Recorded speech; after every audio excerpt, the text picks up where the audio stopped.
Sziasztok! Mejhöl Frida vagyok, a Regnum Marianum című filmünk írója és rendezője, és azért fordulok most hozzátok, mert fiatal, független filmesként a közösségi finanszírozás erejére van szükségünk ahhoz, hogy megvalósíthassuk a projektünket. A Regnum Marianum előkészítése nagyjából másfél évvel ezelőttre nyúlik vissza, amikor megírtam a történet forgatókönyvének az első verzióját.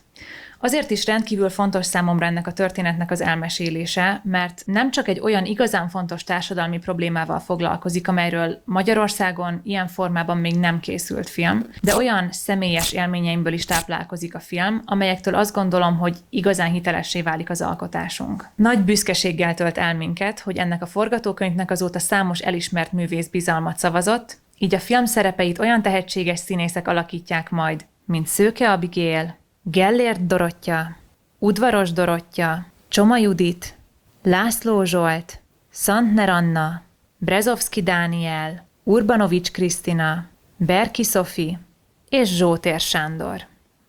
A film operatőre Nyoszoli Ákos, aki többek között Kishajni Különfalka című filmjét, és Fliegauf Bence rengeteg Mindenhol látlak című, a 71. Berlini Filmfesztiválon bemutatott filmjét fényképezte. A film látványvilágához leginkább Sofia Coppola Öngyilkos szüzek című alkotása, és Baz Luhrmann Rómeó és Júliája szolgál inspirációként.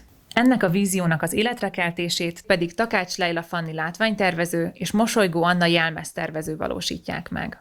Ha te is szeretnéd a nagyvásznon viszont látni a filmünket, kérjük, támogass minket, és legyél te is az alkotói közösségünk része. Köszönjük!